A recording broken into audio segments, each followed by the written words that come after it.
unsparing judgment, but always from us Filipinos. We can trust no one else when it comes to what is best for us. Past history has often proven that. Solutions from outside divided us. None deepened our understanding. They were always at our expense. Never forget, we are Filipinos. One nation, one republic, indivisible. We resisted and never failed to defeat foreign attempts to break up our country in my father's watch. His strongest critics have conceded that. So let us all be part of the solution that we choose. In that lies the power to get it done. Always be open to differing views, but ever united in our chosen goal. Never hesitating to change it, should it prove wanting. That is how agile, resilient republics are made. Our future we decide today. Yesterday cannot make that decision anymore, nor can tomorrow delay it. The sooner we start, the surer and quicker the prospect of achieving our future. These are troubling times. What's happening to others can happen to us, but it will not. We see what's happening. We are witness to how it is being stopped, and we have seen the glory that crowns struggle against all odds.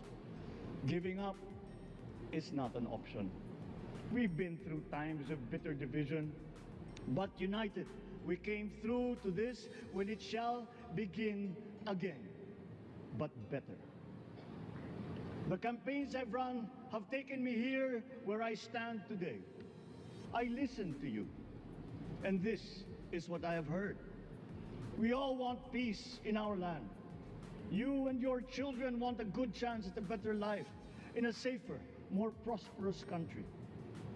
All that is within reach of a hard-working, warm, and giving race. Your dreams are mine. Pangarap nyo ay pangarap ko. How can we make them come true? How can we do it together?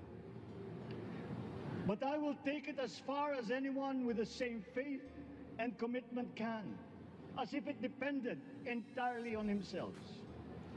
Sa pangarap na maging mapayapa ang ating bansa, ang pangarap nyo ay pangarap ko.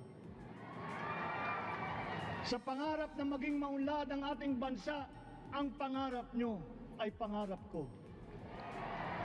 At sa pangarap na maging mas masinang ang kinabukasan natin at ng ating mga anak, ang pangarap nyo ay pangarap ko. We are presently drawing up a comprehensive, all-inclusive plan for economic transformation. We will build back better by doing things in the light of the experiences that we have had, both good and bad. It doesn't matter. No looking back in anger or nostalgia. In the road ahead, the immediate months will be rough, but I will walk that road with you. The pandemic ravaged bigger economies than ours. The virus is not the only thing to blame. What had been well built was torn down. We will build it back better. The role of agriculture cries for the urgent attention that its neglect and misdirection now demands. Food self-sufficiency has been the key promise of every administration. None but one delivered. There were inherent defects in the old ways and in recent ways too. The trade policy of competitive advantage made the case that when it comes to food sufficiency, a country should not produce, but import what other countries make more of and sell cheapest. Then came Ukraine. The most vulnerable when it comes to food are the countries furthest away from the conflict, those bearing no blame for provoking it. Yet they face the biggest risk of starvation. If financial aid is poured into them, though it never is, there is nothing to buy. Food is not just a trade commodity. Without it, people weaken and die. Societies come apart. It is more than a livelihood. It is an existential imperative and a moral one. An agriculture damaged and diminished by unfair competition will have a harder time, or will have no prospects at all of recovering. Food sufficiency must get the preferential treatment the richest free trade countries always gave their agricultural sectors. Their policy boils down to don't do as we do, do what we tell you to. I am giving that policy the most serious thought if it doesn't change or make more allowances for emergencies with long-term effects. There is a parallel problem in our energy supply. Sufficient fossil fuel-free technology for whole economies has yet to be invented, and it is not seriously tried by rich countries. Again, consider the response of the richest countries to the war in Ukraine. But surely, a free world awash with oil can assure supplies, or we will find a way. We are not far from oil and gas reserves that have already been developed. What we teach in our schools, the materials used must be rethought. I am not talking about history. I'm talking about the basics, the sciences, sharpening theoretical aptitude and imparting vocational skills, such as in the German example, alongside the national language with equal emphasis and facility in a global language, which we had and lost. Let us give OFWs all the advantages we can for them to survive and to thrive. Our teachers from elementary up are heroes fighting ignorance with poor paper weapons.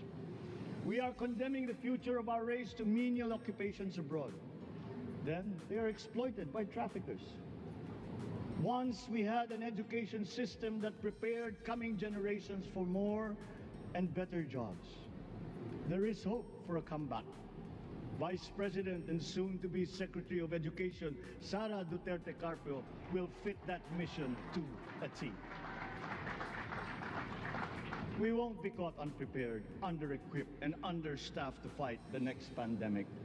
To start with, we never got over the pandemic of poor, if any, free public health. The last major upgrade of a public health system, exemplified by the resources poured into PGH, predates the current shambles by 3 generations. Our nurses are the best in the world. They acquitted themselves with the highest distinction abroad, having suffered even the highest casualties. With the same exemplary dedication at home, they just got by. They are out there because we cannot pay them for the same risk and workload that we have back here. There will be changes starting tomorrow. I am confident because I have an OPLEC in my cabinet. There were shortcomings in the COVID response. We will fix them out in the open. No more secrets in public health. Remember, I speak from experience. I was among the first to get COVID. It was not a walk in the park. My father built more and better roads than all administrations before his. President Rodrigo Roa Duterte built more and better than all the administrations succeeding my father's. Much has been built, and so well, that the economic dogma of dispersing industry to develop the least likely places has been upturned. Development was brought to them.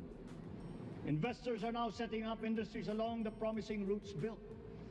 And yet, the potential of this country is not exhausted. Following these giant steps, we will continue to build. I will complete on schedule the projects that have been started. I'm not interested in taking credit. I want to build on success that's already happening. We will be presenting the public with a comprehensive infrastructure plan. 6 years could be just about enough time. No part of our country will be neglected. Progress will be made wherever there are Filipinos, so no investment is wasted. The recovery of Philippine tourism, with its emphasis on accessing nature's beauty, I am sure will exceed expectations. And bigger is not always better, but there's something to be said for economies of scale. And yet the country invites investments in fast-rising industries with quick returns and inflicts irreparable damage for future generations. We have yet to see large-scale practical solutions to pollution, though some are beginning to emerge. But there are tried and proven new ways of mitigation. Blades have been turning over the sand dunes of Ilocos Norte, harnessing a power all around but unseen long before this day. I built them. The rich world talks a great deal but does a lot less about it than those with much less, but who suffer more death and destruction from climate change and lack of adaptation. We will look to our partners and friends to help the Philippines, who, despite having a very small carbon footprint, is at the highest risk. First, spare victims, then help them recover, and move on to lessen the harmful impact of climate change. We too have our part to play. We are the third biggest plastics polluter in the world, but we won't shirk from that responsibility. We will clean up. You will not be disappointed, so do not be afraid. With every difficult decision that I must make, I will keep foremost in my heart and in my mind the debt of gratitude I owe you for the honor and responsibility that you have conferred on me.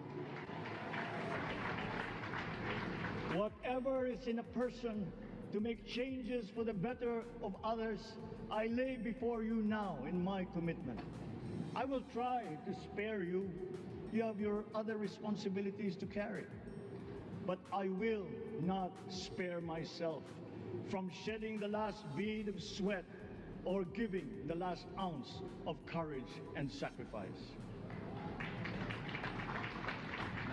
And if you ask me why I am so confident of the future, I will answer you simply that I have 110 million reasons to start with. Such is my faith in the Filipino.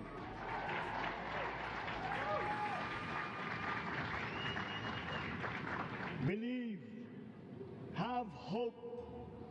The sun also rises like it did today and as it will tomorrow. And as surely as that, we will achieve the country all Filipinos deserve. God bless the Philippines. God bless our work. Maraming salamat po sa inyong lahat. Mabuhay ang Pilipinas. Magandang tanghali po.